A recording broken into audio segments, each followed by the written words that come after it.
మీ పిల్లల డాక్టర్ కల డబ్బు వల్ల ఆగిపోవద్దు. కేవలం 18 లక్షల నుంచి ఎంబీబీఎస్ విదేశాల్లో. అందరికీ నమస్కారం. ప్రస్తుతం మనతో పాటు ఉన్నారు ప్రముఖ ఆధ్యాత్మికవేత్త, జ్యోతిష్య పండితులు, శ్రీ విద్య గణపతి ఉపాసకులు డాక్టర్ సుదర్శన్ శర్మ గారు. గురుగారితో మాట్లాడతాం. నమస్కారం గురుగారు. నమస్కారం అమ్మా. గురుగారు, జులై మాసంలో మీన రాశి వారికి ఎలా ఉండబోతుంది అంటారు? ఎలాంటి జాగ్రత్తలు తీసుకోవచ్చు అంటారు? ఆర్థిక పరంగా, ఆరోగ్య పరంగా ఈ మాసంలో వీరి గ్రహ గోచారం ఏంటంటారు? శాంతం పద్మాసనస్థం శశిధరమకుటం పంచవక్త్రం త్రినేత్రం శూలం వజ్రం చ ఖడ్గం పరశుమభయదం దక్షభాగే వహంతం నాగం పాశం చ కంఠాం ప్రళయహుతవహం శాంకుశం వామభాగే నానాలంకారయుక్తం స్ఫటికమణి విభుం పార్వతీశం నమామి. శ్రీ ఉమామహేశ్వర స్వామి దేవతాయ నమో నమః. శ్రీ లక్ష్మీనారాయణ స్వామి దేవతాయ నమో నమః. అస్మత్పితు శ్రీ భమిడి వెంకట సుబ్రహ్మణ్య శర్మ పాదారవిందాభ్యో నమో నమః. ప్రధానంగా ఇక మీనరాశి వారి యొక్క మాస ఫలితాలు తెలియజేసుకోబోయే ముందు ఏ నక్షత్రం వారు ఈ మీనరాశి వారికి సంబంధించిన వారు అవుతారనే విషయం తెలుసుకుందామమ్మా. ముఖ్యంగా పూర్వాభాద్ర నక్షత్రం 4వ పాదం వారు, అదేవిధంగా ఉత్తరాభాద్ర నక్షత్రం 1, 2, 3, 4 పాదాల వారు, అదేవిధంగా రేవతి నక్షత్రం 1, 2, 3, 4 పాదాల వారు ఈ మీనరాశి వారికి సంబంధించిన వారు అవుతారమ్మా. అయితే ప్రధానంగా ఈ మీనరాశి వారికి జన్మంలో శని సంచారం నడుస్తున్నది.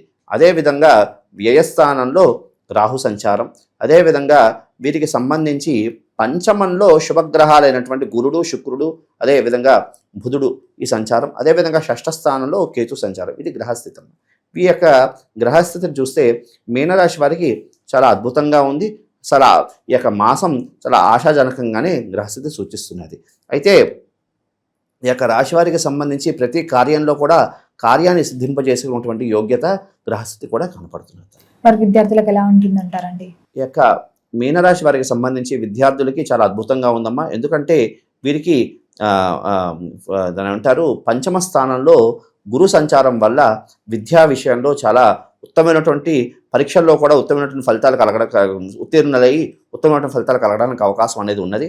అదేవిధంగా ఈ యొక్క పరీక్షలు ఎవరు రాసి ఉంటారో వారు కూడా ఉత్తమమైనటువంటి ఫలితాలు కలిగించడానికి అవకాశం గ్రహస్థితి కూడా సూచిస్తున్నారు తల్లి. మరి గురుగారు, ఉద్యోగ రంగంలో ఉన్న వారికి ఎలా ఉంటుందంటారు? ఈ యొక్క మీనరాశి వారికి సంబంధించి ఉద్యోగంలో చాలా అద్భుతమైనటువంటి గ్రహస్థితి కూడా సూచిస్తున్నారమ్మా. వీరికి ఉన్నతమైనటువంటి ఆలోచనల ద్వారా, ఉన్నతమైనటువంటి మేధాశక్తితో వీరు అధికారులతో మెప్పు పొందే గ్రహస్థితి కూడా సూచిస్తున్నది. అదేవిధంగా ఈ యొక్క నిరుద్యోగులు ఎవరున్నారో మీనరాశి వారికి సంబంధించి వీరికి ఉద్యోగం సిద్ధించే యోగ్యత కూడా కనపడుతున్నారు తల్లి. అయితే వీరికి అనవసరమైనటువంటి ట్రాన్స్ఫర్స్, ఎందుకంటే జన్మంలో శని ఉండడం ద్వారా అనవసరమైనటువంటి ట్రాన్స్ఫర్స్ అవ్వడం అనేది కాస్త ఇబ్బందికరమైనటువంటి గ్రహస్థితి సూచిస్తున్నారు. మరి గురుగారు, ఎవరైతే పెట్టుబడులు పెడదాము, కొత్తగా వ్యాపారం స్టార్ట్ చేద్దామని అనుకుంటూ ఉంటారు కదా మీనరాశి వారు, చెయ్యొచ్చు అంటారా? కలిసి వస్తుంది అంటారా ఈ మాసంలో? ఈ యొక్క మీనరాశి వారికి సంబంధించి వ్యాపార నిమిత్తార్థం ప్రయత్నం చేస్తున్నారు, వాళ్ళకి ఖచ్చితంగా అనుకూలమైనటువంటి కాలం తల్లి. అదేవిధంగా కానీ కాస్త పెట్టుబడులు పెట్టే విషయంలో కానీ, కాస్త పార్ట్నర్షిప్ వ్యాపారాలు చేసే వాళ్ళకి మాత్రం కాస్త జాగ్రత్తలు తీసుకుని 1-2 సార్లు ఆలోచించుకుని అడుగు వేయడం ద్వారా ఉత్తమమైనటువంటి ఫలితాలు కలగడానికి అవకాశం కూడా సూచిస్తున్నది. అదేవిధంగా ఈ మీనరాశి వారికి ముఖ్యంగా ఒక సూచన ఏమిటి అంటే కాస్త సెంటిమెంట్ వస్తువులు పోయే గ్రహస్థితి సూచిస్తున్నదమ్మా.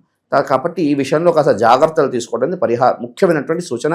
అదేవిధంగా ఈ యొక్క రాశి వారికి సంబంధించి కాస్త వాహనం నడిపేటప్పుడు జాగ్రత్తలు తీసుకోవాలి. వాహన ప్రమాదాలు జరగచ్చు. వాహనంలో కాగితాలు ఇవన్నీ పెట్టుకోవడం, అంటే వాటికి సంబంధించినటువంటి కాగితాలు పెట్టుకోకపోవడం వల్ల ఇబ్బందులు కలిగేటువంటి గ్రహస్థితి కూడా సూచిస్తున్నది. కాబట్టి ఈ మీనరాశి వారు ఈ సూచన అనేది ప్రధానంగా పాటించాల్సినటువంటి ప్రధానమైనటువంటి సూచన. మరి గురుగారు, ఎవరైతే విదేశాలకు వెళ్ళాలి అనుకుంటున్నారో విదేశీ యోగం కూడా ఉందంటారు? విదేశీ యోగం అయితే ప్రస్తుత మాసం అంత అనుకూలంగా లేదమ్మా.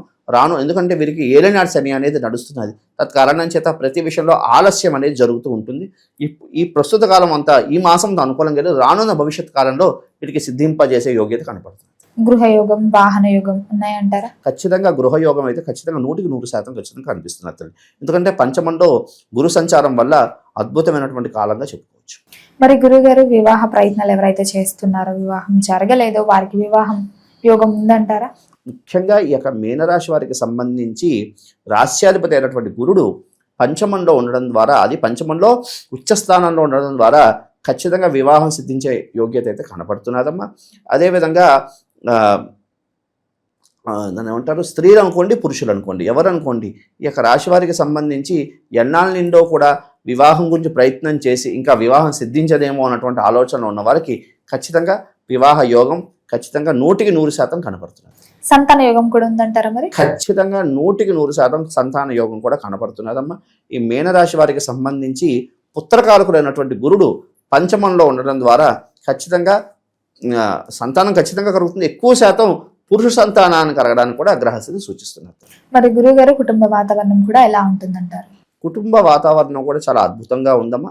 అయితే వీరికి సంబంధించి కాస్త జన్మంలో శని ఉండడం ద్వారా కాస్త, అదేవిధంగా వ్యయస్థానంలో రాహు సంచారం ద్వారా కాస్త కుటుంబంలో ఆర్థిక పరమైనటువంటి కాస్త జాగ్రత్తలు, కొంచెం ఖర్చులు ఎక్కువ అవడం ద్వారా కుటుంబంలో చిన్నపాటి గొడవలు, చికాకులు అనేది సూచిస్తున్నది. కాస్త సర్దుకుపోతే ఆ యొక్క పరిహారాలను కాస్త జాగ్రత్తలు తీసుకుని కాస్త మాటను నియంత్రించుకుని సర్దుకుపోతే కలహాలన్నీ కూడా దాన్ని ఏమంటారు. మరి గురుగారు ఓవరాల్ గా చూసుకుంటే ఇంత అనలైజ్ చేశారు కాబట్టి ఈ మాసం అంతా మీనరాశి వారికి ప్రథమార్థం బాగుంటుందంటారా, అమావాస్య తర్వాత ద్వితీయార్థం బాగుంటుందంటారా? ముఖ్యంగా ఇవంతా అనాలిసిస్ చేసుకుంటే మనకి ప్రథమార్థం కన్నా ద్వితీయార్థం బాగుంటుందమ్మా శిరీష. మరి ఆర్థిక పరంగా కూడా ఎలా ఉంటుందంటారు, ఆరోగ్య పరంగా కూడా ఎలా ఉంటుందంటారు ఈ రాశి? వీరికి జన్మ శని ఉండడం, అదేవిధంగా ద్వాదశంలో రాహు సంచారం వల్ల కాస్త ఆరోగ్య విషయంలో జాగ్రత్తలు తీసుకోవాలి. అదేవిధంగా కాస్త ఉదర సంబంధమైనటువంటిది, అదేవిధంగా దాన్ని ఏమంటారు, మూత్రపిండాలకు సంబంధించిన విషయాల్లో కాస్త జాగ్రత్తలు, అదేవిధంగా ఇన్ఫెక్షన్స్ ఎక్కువగా అయ్యే గ్రహస్థితి సూచిస్తున్నది. వైరల్ ఇన్ఫెక్షన్స్ వీటి వల్ల ఇబ్బందులు పడే గ్రహస్థితి కనపడుతున్నాయి కాబట్టి ఈ విషయంలో కాస్త జాగ్రత్త తీసుకోవడం ప్రధానమైనటువంటి సూచన. మరి గురుగారు మీనరాశి వారికి ఏ రోజులు కలిసి వస్తాయి, ఏ రంగులు కలిసి వస్తాయి అంటారు? ముఖ్యంగా ఈ మీనరాశి వారికి సంబంధించి కలిసి వచ్చినటువంటి రంగు పసుపమ్మ, అదేవిధంగా తెలుపు, అదేవిధంగా ఎరుపమ్మ. అదేవిధంగా ఈ రాశి వారికి సంబంధించినటువంటి దాన్ని ఏమంటారు కలిసి వచ్చే వారాలు సోమవారము, అదేవిధంగా బుధవారం తల్లి.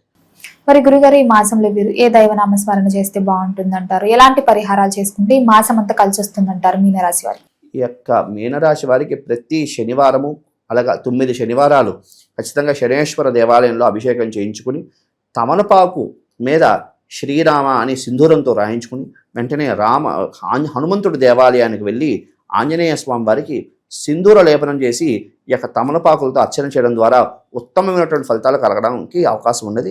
అదేవిధంగా ఈ యొక్క రాశివారు ప్రతి మంగళవారం కూడా మానసాదేవి దేవాలయానికి వెళ్ళి అమ్మవారికి చక్కగా పాలతో అభిషేకం చేయించుకుని, లేదు అంటే అక్కడ చాలామంది కొన్ని ఊళ్ళో మానసాదేవి దేవాలయం అనేది ఉండదమ్మా, లేనప్పుడు ఎక్కడ నాగబంధనాలు ఉంటాయో అక్కడైనా వెళ్ళి చక్కగా బెల్లాన్ని నివేదన చేయడం ద్వారా ఉత్తమమైనటువంటి ఫలితాల గ్రహస్థితి సూచిస్తున్నారు.